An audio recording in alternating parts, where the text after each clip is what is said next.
لکه آزاد ژوند غواړي نه غواړي چې د ملایانو په خبرو کې د لانجو کې دا ملا ورته وایي چې داسې ژوند وکړه ته دا وکړه دا مه کوه دا مه کوه عکس مه اخله دلته دا کار مه کوه دلته دا کار مه کوه. نو دته چې اوس ملا وایي چې دا کار مه کوه د ده ملا ته قهر راځي. ملا ورته وایي چې بې غیرتي مه کوه د ده په دې باندې قهر راځي د ده په ګټه باندې.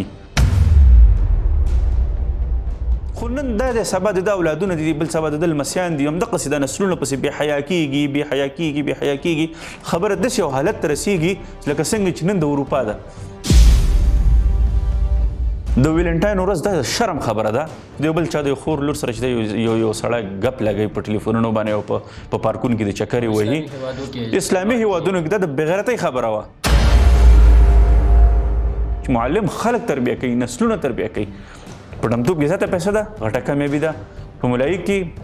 کمه پیسه ده خلک ورته د کمزوري کار په نظر ګوري. په استادي کې کمه پیسه ده خلک ورته د کمزوري استاد په نظر ګوري. وجه چې شاید وجه ده چې د خلکو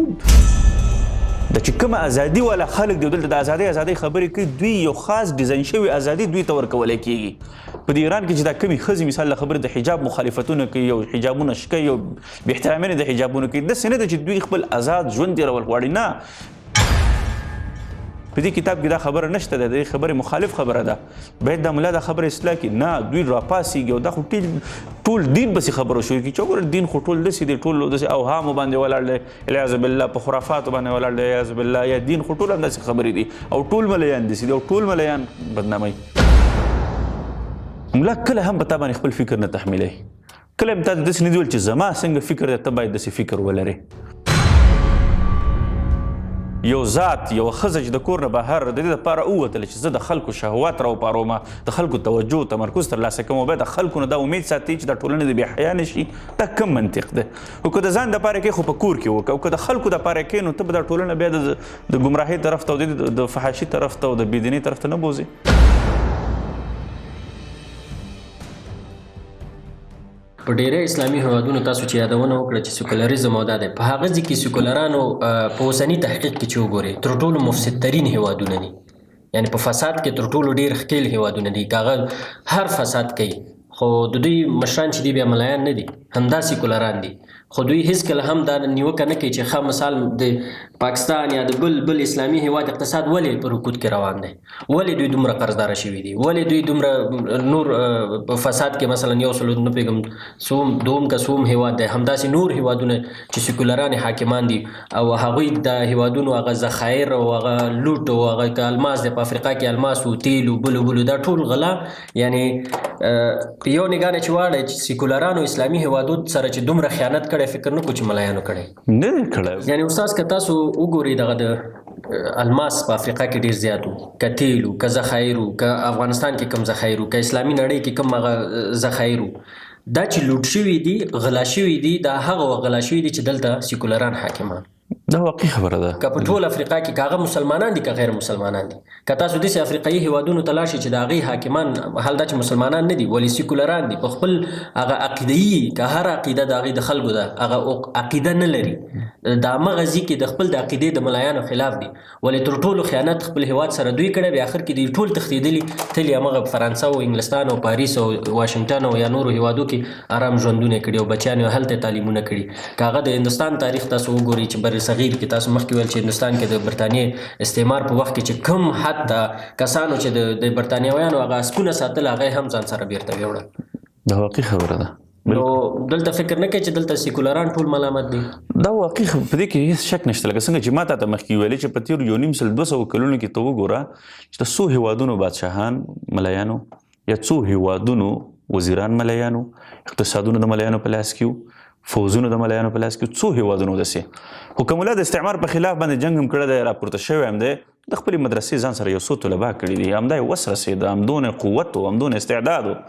چې هغه راپاڅېږي او یو ناچیزه مبارزه شروع کړي. یعنی تا مطلب دا دی چې ملایانو چې استعمار خلاف مبارزه کړې ده او د هیواد د ازادي د هر ځای کې که هغه په لیبیا کې دی که هغه په هر هیواد کې دی د ازادۍ لپاره کار کړی او هیواد یې ازاده کړی دی جوړول د هیواد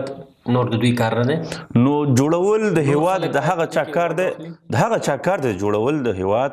چې هغوی د جوړولو د طریقې زده کولو په نامه باندې ټول عمر د هیواد خوړلی دی. چیرې زه دا پیسې تا نه اخلم یا زه ستا دا پوهنتون استعمالوم ستا دا سکالرشپ استعمالوم او د عوامو حق خوړلی دی او هغه چې دی بیا وروسته هېڅ هم نه دي کړي یا یو داسې حاکم چې هغه ټول عمر ورته عوامو ووټ ورکړی دی یا عوامو ورته رایه ورکړې ده او هغه چې د عوامو حق یې خوړلی دی ټکسونه یې خوړلي دي ځان ته یې پرې ماڼۍ آبادي کړي دي خپل ژوند یې پرې جوړ کړی دی دا ملامتیا په هغوی باندې ده اوس یو سړی دی اوس تا نه کله کوم ملا راپاڅېدلی دی هغه د ډاکټر نه دا ګیله کړې ده چې ته ولې عالم نه کوم ډاکټر تللی دی ملا ته او پوښتنه ترېنه کړې ده ډاکټر ترېنه پوښتنه کړې ده ملا ورته دا جواب ورکړی ده چې ولې ته ولې 14 کاله ډاکټري کړې ده یا تا 14 کاله انجینري کړې ده ما نه ولې پوښتنه کې ولې د خپل علم نه دی کړی هغه تا ته ښه په اخلاص باندې خپل جواب درکوي فتوا درته درکوي تا ته یو اصولي موقف درکوي یو اصولي خبر درته یو مسله درته واضحه کوي استاد زه دې موضوع کې یو څه وایم چې هغه دا دی ولې باید دا ټول خلک دا فکر وکړي زما په نظر چې دا دین د ملایانو دی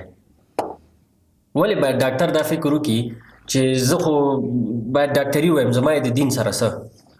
او یا انجینر وایي چې زه خو انجینري وایم زما یې د دین سره څه یعنی دا دین مکمل که هغه هر څه مسایل دین باید ملا زده کړي دلته ته څه فکر کوې چې ولې دغه فکر په اسلامي ټولنه کې دی چې ته غواړې چې یو چیرته ځان ورسوې ته باید د دین نه لرې شي ته باید که غواړې ډاکټر شې تا د دین سره کار نشته که ته غواړې انجینر شې ستا د دین سره کار نشته یعنی زه دا وایم چې ته باید یو ښه انجینر اوسې او یو ښه عالم هم اوسې د اسلام نه خبر اوسې هغه مخکې ته ویل دغه فکر څنګه خپور شوی د اسلامي نړۍ ګوره دا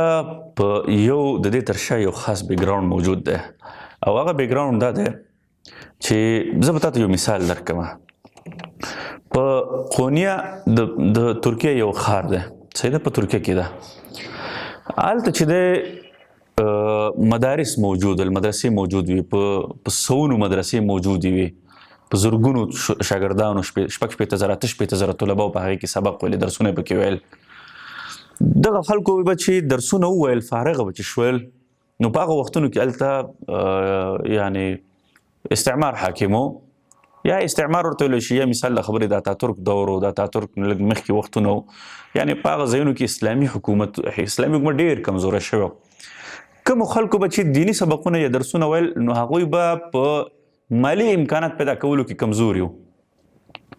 کومو خلکو به چې دنیوي درسونه ویل هغوی به چې د اروپا ته راغوښتلی کېدل هغوی به په لوړو چوکیو باندې کېنولی کېدل هغوی ته به چې د امکانات برابرېدل غټې تنخواګانې به یې ترلاسه کولې په دې ترتیب باندې خلکو پیسې پیدا کړلې خلکو امکانات پیدا کړل مادیات پیدا کړل دا مدارس ورځ تر بله را ختمېدل د سلګونو مدارسو نه چې د اخر کې 2-3 مدارس په قونیه کې پاتې شول یعنې قصدن دا کارو یعنې دا یو ذهنیت خلکو دپاره خلکو ته یو نظام یو سټرکچر یو فضا داسې جوړه شوې وه چې دا مادیات هر څه شی دي که د مادیاتو نه خبر یو چا 2 روپۍ کمې پیدا کولو نو فلهذا دا په دې ټولنه کې ناکامه انسان دی کامیابي او ناکامي دا د مادیاتو پورې وتړلی شوله دا په اخلاقو پورې دا په دینداري پورې دا په حسن ظن باندې یا په حسن سیرت باندې نه شوه دا ټوله وتړله شوه پیسو پسې که یو انسان بدترین اخلاق ولري بدترین او ذلیلترین انساني چې هغه سره پیسه ډېرې ټول خلک به دغه احترام کوي وجه چې شته وجه دا ده چې په دې نظام کې په دې فضا کې ماحول کې په دې سمندر کې د خلکو دا سټرکچر داسې جوړ شو په دې فضا کې د خلکو دا ذهنیت داسې جوړ شو چې کامیابي یوازې په پیسه کې ده که دا دې په هره لاره ګټلي که دا دې په هر حرامه دې ګټلي که په حلاله دې ګټلي که ته بد اخلاقې که هر څنګه که ته بدرنګ او که ښایسته که ته ښه ایمان ولرې او که ته ایتیسټ ملحد یې هېڅ مشکل نشته دی خو چې تا سره پیسه ده ته غټ کامیابي انسان یې یعنې پخوا وختونو کې کامیابي به د یو انسان دپاره څه شی وه کامیابي به د انسان دپاره دا وه چې هغه په دنیا کې په اطمینان سره ژوند تېر کړي یو مسلمان دپاره به دا غټه کامیابي وه ډېر مالداره خلک موجود وو چې د تابعینو تبع تابعینو یا د محدثینو په وختونو کې حتی د صحابه کرامو په وختونو کې چې رسول الله صلی الله علیه وسلم افضلیت ورکړی د مال په ډېر مالداره تاجرانو صحابه مالداره یعنی تاجرانو صحابه کرامو رسول الله صلی الله علیه وسلم چې کوم فضیلت ورکړی دی هغه یو څو غریبو صحابو ته ورکړی دی یعنی داسې نه دي کړي چې تفریق رسول الله صلی الله علیه وسلم په مال باندې کړی نه په تقوا باندې کړی دی فوقیت په تقوا باندې ورکړی دی صحیح ده نو په دې خاطر باندې اوس وختونو کې فوقیت په مال باندې دی په مادیاتو باندې دی نو هر هغه شی چې هغه مالیات ترې ترلاسه کیږي هر هغه کار هغه عزتمند دی یو ډم دی ډېره پیسه ترې نه ترلاسه کوي سندرغاړیتوب ډم اول کې اوس فنکار شو سندرغاړی شو عزتمند شو په ټولنه کې اوچت لاړه یو بل کس دی هغه ټول عمر خلکو ته ښه اخلاق ښودلی دي ښه درس یې ښودلی یو معلم دی د ماشومانو تربیت یې کړی دی ټول عمر هغه په دې ټولنه کې کمزوری بللی کېږي 8000 کالدار یا 8000 افغانۍ تنخواه یې ده نو هغه یعنې هغه ډېر خلک د مجبورۍ نه هلته ورځي سره د دې چې موږ پوهیږو چې ډم په حیثیت کې د ټولنې دپاره د اخلاقو دپاره هغه ډېر ښکته وي هغه د خاورو سره برابر دی یو معلم په حیث باندې چې معلم خلک تربیه کوي نسلونه تربیه کوي په ډمتوب کې زیاته پیسه ده غټه کامیابي ده په ملایي کې کمه پیسه ده خلک ورته د کمزوري کار په نظر ګوري په استادي کې کمه پیسه ده خلک ورته د کمزوري استاد په نظر ګوري وجه چې شاید وجه دا چې د خلکو یکسر ذهنونه بدل شوي دي مادیت طرف ته تللي دي چې دا مادیت طرف ته ذهنونه لاړل او دا کله لاړل دا هر کله چې په اروپا کې سرمایه‌دارانه نظام راغی د هغه سرمایه‌دارانه نظام اثر اوس راغی حتی په رشتو کې ته وګوره صحیح ده په خاندانونو کې تاسې وګورئ چې کوم غریب هغه کره څوک نه ورځي هغه خپلو دعوتونو ته هم داسې ډېر نه راوړي چې کوم مالدار ټول هغه پسې ور رواني هغه دې څونه بې عقل ولې نه هغه دې څونه بې علمه ولې نه خلک به ورپسې ور رواني د هغه به عزت هم کوي هغه به ملک صاحب وي په هغه باندې به خلک جرګې هم کوي په هغه به خلک فیصلې هم کوي د هغه بې عقلې خبرې ته به خلک خاندي یو بل سړی چې هغه غریب وي هغه ښه علم والا سړی پوهه سړی حکمت والا سړی عقلمند سړی د هغه انسان چې دی هغه قدر هغومره نه وي دغه خبرې ته څوک دونه خاص غوږ نه کیدي په هغه باندې خلک فیصلې نه کوي وجه چې شاید وجه دا ده چې ذهنیت سرمایه‌دارانه شوی دی کیپیټلیسټ مایند سیټ دی نو په دې خاطر باندې په دې کې یوازې ملا نه دی متاثره شوی ټولې هغه طبقې پکې متاثره شوي دي چې په هغې کې پیسه کمه وي مادیات پکې کم وي که هغه د معلمین دي که هغه استادان موږ تاسې یا هغه په دې کې علما شامل دي یا په دې کې ملیان شامل دي دولتي ډاکټران شامل دولتي ډاکټران یا هره طبقه چې ته وګورې چې هغه که د ټولنې دپاره ډېر خدمت کوي خو مادیات پکې کم دي خلک ورته د مجبورۍ نه ځي دا زموږ په ذهنونو کې فرق دی زموږ په ذهنونو کې د سرمایه‌دارانه نظام جرړې کړي دي دا بنیادي مسله د دغه ځای نه شروع کیږي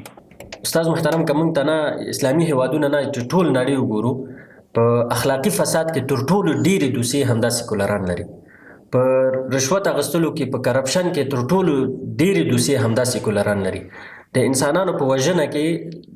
تر ټولو ډېرې دوسیې همدا سیکولران لري په غصب کې د ځمکو په غصب کې د قتل کې د انسانانو په وژنه کې په هر څه کې چې ته وګورې په ټولې دنیا کې تر ټولو ډېرې زیاتې دوسیې دوی لري حتی د ماشومانو په زورونه کې په جنسي زورونه کې تاسو په انګلستان کې په اروپا کې په پاریس کې په امریکا کې جنسي زورونه وګورئ څوک یې کوي د هغې ذملیانې کوي که دا سیکولرانې کوي یعنې که هر طرف ته وګوري خو رسنۍ په دوی باندې نه بحث کوي نه خلک په دوی باندې نیوکه کوي چې تاسو که په افغانستان کې وګورئ که په پاکستان کې وګورئ که په بل ځای کې وګورئ د دوی د فساد دوسیې راوسپړي څونه پکې ملایان لاس دا خو یو قسم ته اکشن جوړ شوی دی یو قسم ته فیشن دا جوړ شوی دی که چېرته ملا یوه خبره کمزوري وکړي ټولې رسنۍ به هغه ته شو کړي فوکس به ورته ورکړي یو ماشوم یو څه وخت مخکې وړوکی هلک یو خبره وکړه کمزوري خبره وکړه کنه داسې کمزوري خبرې ډېر خلک کوي یعنې عموم دی دا په غربي نړۍ کې هم کوي په رسنیو کې ډېر ځایونو کې موږ تاسې کتلی شو یو ماشوم د یو کمزوري خبره وکړه ټولو سیکولرانو دې خبرې ته هوا ورکړه چې اوهو دا ماشوم د ده هغه چونکې پټګۍ وهلې پګړۍ وهلې وه کمزوري خبره وکړله سره د دې چې هغه ماشوم هغه خبره یو لحاظ سره صحیح هم وه چې په یو ځای یو هیواد یاد کړي چې په هغه هیواد کې چې د ټیکس د ګیري په سر باندې ورکولی کېږي واقعا په روسیه کې نن نه یو نیم سل کاله مخکې 200 کاله مخکې بیر ټیکس د ګیري خپل ټیکس خاص هغه به جمع کېده هغه به ورکولی کېده خو چونکې هغه خبره داسې د وخت مناسبت سره صحیح نه وه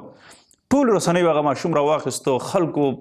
هر سیکولر چې ما کته هغه به د په سر باندې ټول ملایان هغې ملایان باندې تنقید کول ټارګټ کول به یا په پاکستان کې یو ملا یو کمزوري خبره وکړي یا یو کس راپاسېده یا کېدای شي د ملا په جامه کې یو سړی نه زه تاسو ته یو مثال درکړم څه وخت مخکې په بنو کې یو سړی راپاسېده او هغه چې د خلکو ته به دا ترغیب ورکوي چې دا حیا او دا لباس او دا حجاب او دا شی نه چې دا لرې کوي دې سره څه کار دی ستاسې او دا ځان نم دینداري جوړه کړې ده کنزرویټیو هم ځانه جوړ کړي دي او تنګ ذهنونه دي او تنګ نظري ده او دا دی او دا دی او دا د ډاروین نظریې ته یو څه ناڅه ترغیب ورکړو ملیان راغلل دا سړی لاس نیوله حوزې ته بوته تاڼې ته بوته او د دې دا لیکل واخیستل چې ته به نور دا خبرې ماشومانو ته نه کې ټول خلک راپاسېدل سیکولران راپاسېدل او غوغای په ټویټر کې جوړه کړه په رسنیو کې جوړه کړه چې دا خو بس د تورو تیرو دور ته خلک لاړل او په هغه وختونو کې هم عیسایانو چې دا خلک منع کوله اوس وګوره دا دی دوی هم خلک منع کوي او دا ټولنه جهالت طرف ته بوځي او څه کوي چې د باندې په دې نظریه باندې نه دا سړی ډاروین و نه دا خبرې د ډاروین وي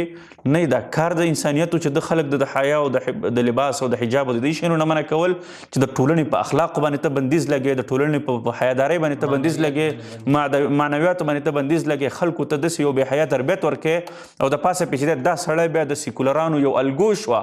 دا په بنو کې چرته په پاکستان کې دا د سیکولرانو یو الګو شو چې او دا خبرې کړي دي او دا خو دوی پرمختګ ودرو په دې باندې بس دوی ټوله دنیا ورانه کړله یعنې دا خبرې په داسې طریقې باندې وړاندې کړله چې څونه هم د ملا د بدنامېدلو کوشش و دوی په آخري حده پورې کوشش وکړه چې دا ملا بدنام کړي وجه څه شوه وجه دا چې دوی د ملا سره هغه چې کوم هغه حسد و ضد و هغه غضب و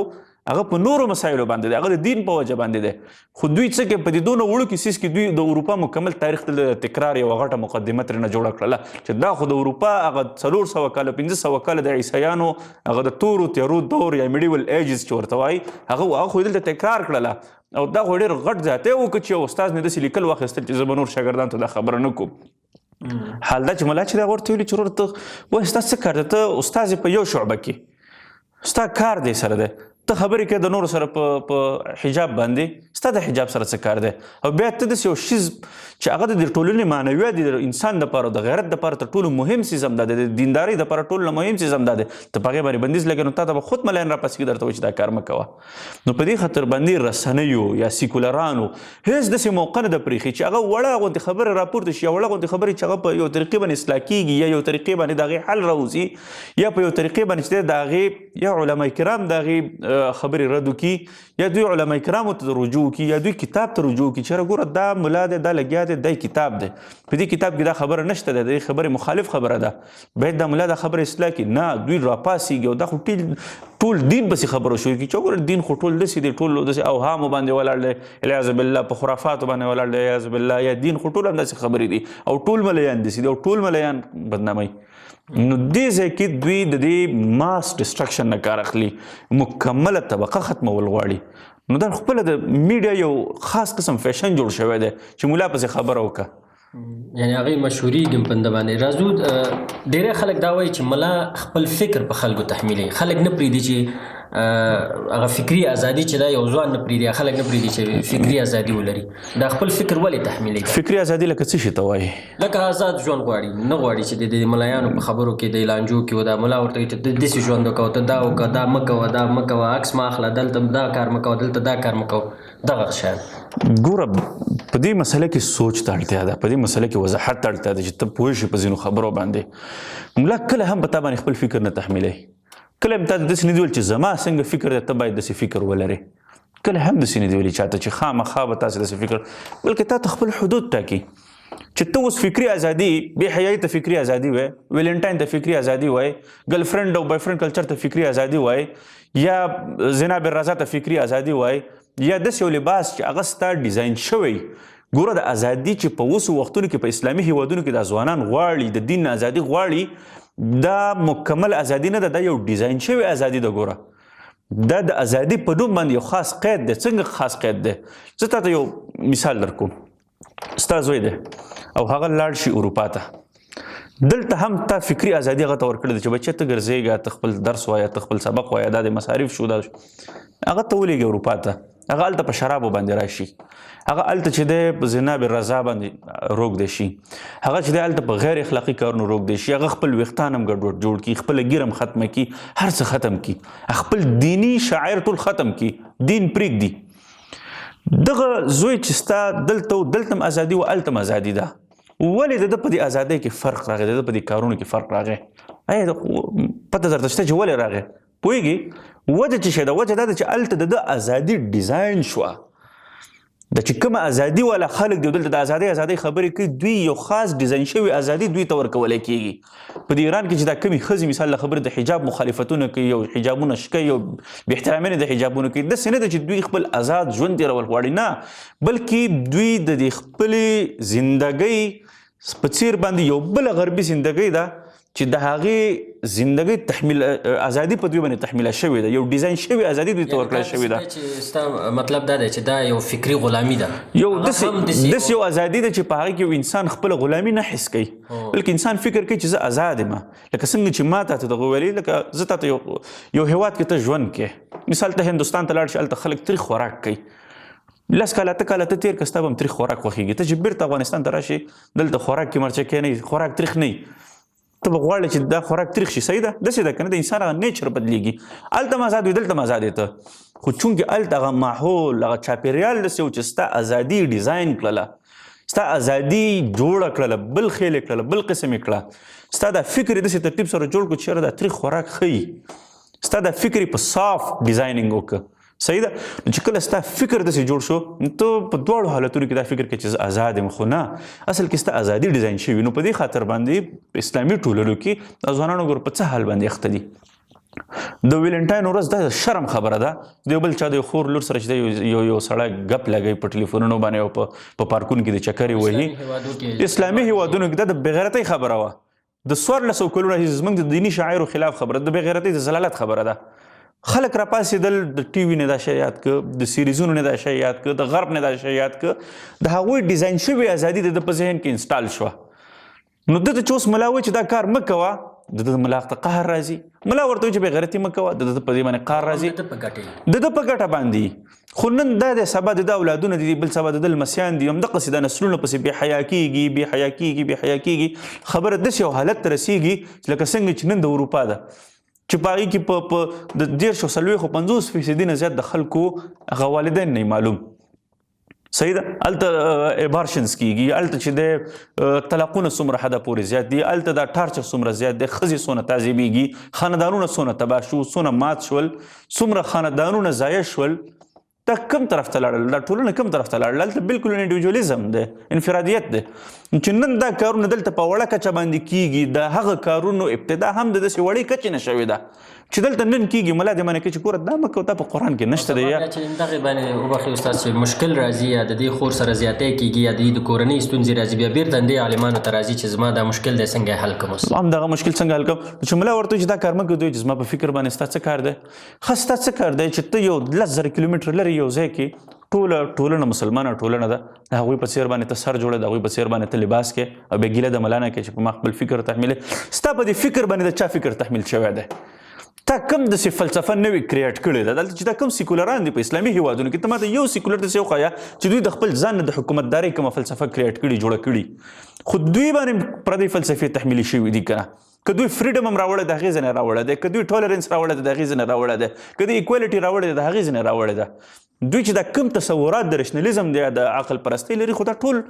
بهر نه تحمیل شوي دي. نو ته هغه بهرنی منې چې هغه ستا د فکر، ستا د غیرت، ستا د تاریخ، ستا د عنعناتو، ستا د رواج، ستا د کلتور، ستا د هغه ټول ثقافت خلافي، هغې ته ته فکري ازادي وایي چې دا زه فکري آزاد یم. او هغه فکر چې هغه ستا د کلتور دی، هغه بیا که تا ته څوک وایي چې په دغه فکر باندې لاړ شي، یا دغه فکر دې سم که، یا ته لږ اصلاح راوله، ته بیا وایي چې زما فکر سره څه کار دی؟ دا ډېری استاد ستا دا خبره وکړه، ډېری په ده باندې ډېرې څېړنې هم شوي چې په ډېرو غربي هیوادونو کې، امریکایي هیوادونو کې نجونې داسې جامې اغوندي چې خلک دوی ته وګوري.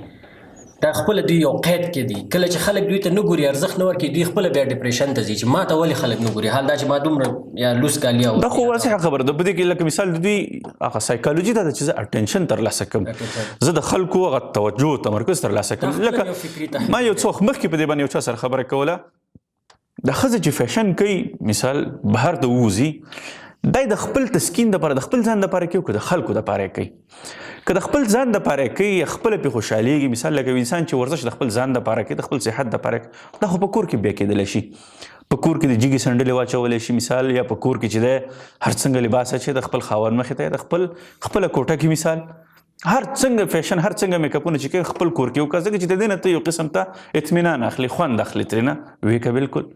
که چېرته د خلکو دپاره کې، نو معنا دا ده چې او همدغه خلک چې دا فیشنونه کوم بهر کوي د خلکو دپاره کوي، دوی په کورونو کې بیا نه د جګې سینډل اچوي، بالکل هغه یا پیلوچه ګرځېږي په خپل کور کې، یا هغه بالکل هغه نری چپلکې اچوي، او یا مثال له خبرې په میک اپ کې خو بالکل نه ګرځېږي، کور کې ټول ورځ کوشش کوي چې په مخ باندې فیس ماسک ولګوي، او مسلسل د خپل مخ چې دی ووینځي د دپاره چې د بهر دپاره بیا تیار کړي. خپل کور کې دا نه کوي نو د خلکو دپاره یې کوي. نو د خلکو دپاره چې ته کوې نو د خلکو نه به ته څه امید ساتې بیا؟ ته به دا امید ساتې چې ټول عمر به د ټولنه پاکه یې همداسې روانه به وي. خو دا خپله یو د شهوت دپاره یو آیکن د کور نه بهر ووته، یو ذات یو ښځه چې د کور نه بهر د دې دپاره ووتله چې زه د خلکو شهوات راوپاروم، د خلکو توجه تمرکز ترلاسه کوم، باید د خلکو نه دا امید ساتي چې دا ټولنه د بې حیا نه شي. دا کم منطق دی. خو که د ځان دپاره کوې خو په کور کې وکړه، او که د خلکو دپاره کوې نو ته به دا ټولنه بیا د ګمراهۍ طرف ته او د فحاشي طرف ته او د بېدینۍ طرف ته نه بوځي. خو دلته بیا ډېری دغه سیکولرانې نجونې دا وایي چې که موږ دغسې یو کار کوو هلکان دې ځان کنټرول کړي. نو دا ګوره اوس دلته یو سوال دی، یو سوال دی، ته د څه شي دپاره دا کار کوې؟ د هلکانو دپاره کوې که د ځان دپاره کوې؟ څه شي دپاره کوې؟ د ځان دپاره کوې که د هلکانو دپاره؟ نو دا ناممکنه خبره ده چې ته د یو هلک په نیچر فطرت باندې خپې کېدې. یو نیچر یو هلک د یو ځوان د هغه فطرت لري، هغه جنس لري، هغه جنسي خواهشات لري، هغه تمایلات لري، هغه خپل یو سایکالوجي لري، ذهنیت لري. که ته ورته ځان ښکارې کړې که ځان نه ښکاره نه کړې، د هغه خواهشات په دغه طریق باندې جوړ شوي دي، الله تعالی جوړ کړي، کریټ شوي دي د انسان. د دې خپل بیا فایدې دي. که چېرته دغه خواهشات به د انسان کې نه وی نور به نسل نه کېده، دا انسان به د خپلې ښځې سره نه نږدې کېده، دا به بیا ټول د انساني نسل به بیا ولاړ وی. د هغې هلته یو حکمت شته دی. اوس چې الله تعالی هغه ته ورکړي دي نو ته ورته بیا ځان څه شي دپاره ښیې؟ هلکان به ځان کنټرول کړي، څنګه یې کنټرول کړي؟ ستا بیا د وتلو مقصد څه شی دی؟ وتلو مقصد د دا دی چې ته خپل اطمینان ترلاسه کړې، نو خپل اطمینان په کور کې ولې ترلاسه کړې؟ د دې معنا دا ده چې یو انسان دی او هغه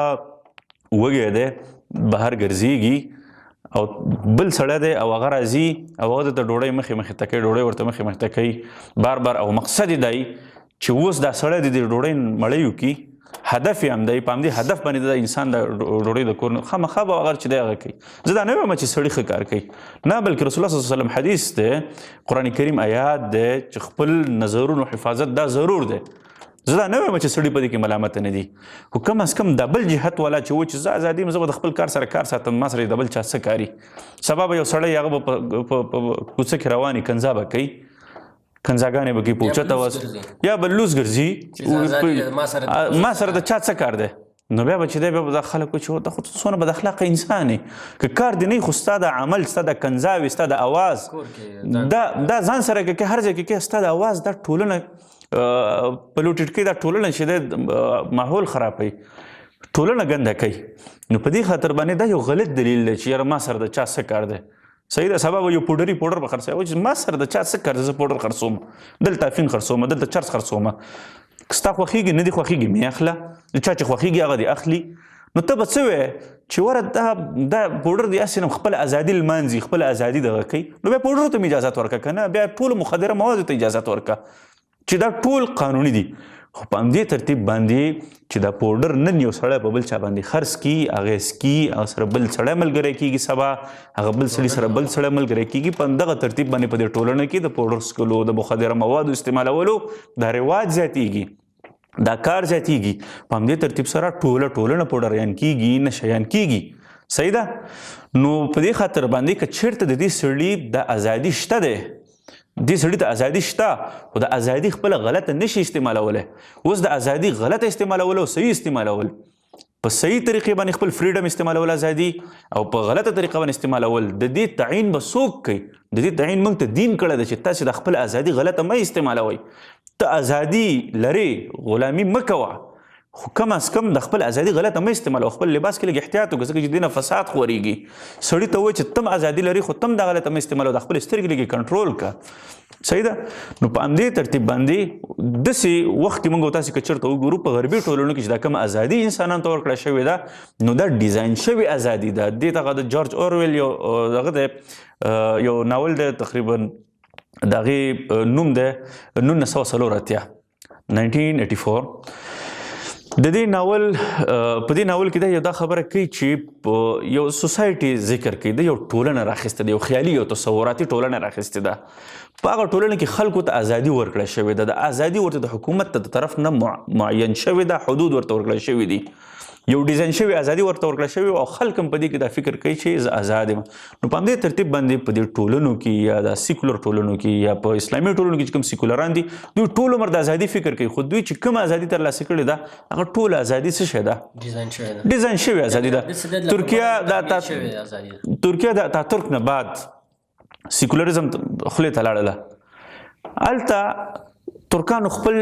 تاریخ هیر کړ، خپل ثقافت هیر کړ. اوس که چېرته دته د ازادي وي د ولې بیا د غرب په سیر باندې روانو، دغه په قدمونو باندې قدم کېښوده. خو تا د ازادي درکړل شوه، ته د خپل ازادي صحیح په مذهبي چوکاټ کې مه استعمالوه، خپله کوم ازادي جوړه کړه، خپله کوم ماحول جوړ کړه، کریټ کړه. ته ولې غرب پسې لاړې؟ وجه چې شی وجه دا و چې اتاتورک او د هغه نه پس خلک چې کوم دي ترکیې ته کومه ازادي ورکړې وه، ترکیې ته کومه ازادي راوړې وه، هغه خاص کریټ شوې ازادي وه، خاص جوړه شوې ازادي وه، ډیزاین شوې ازادي وه چې په ترکیه باندې کېښودله. چې ازادي کېښودله روانو 25-30 کلونو کې ټول خلک د غرب په څېر باندې ګرځېدل، د هغوی خوراکونه د غرب په څېر باندې وو، هغوی خپل تاریخ هم هېر کړ. اسلام خو هېر کړ، خپل زرګونو کاله تاریخ او ثقافت هم هېر کړ، یعنې هغه خپل زوړ تراث هېر کړ او اسلام هم هېر کړ. چېرته لاړل؟ د غرب په ازادۍ کې هغوی منحصر شول. مننه استاد.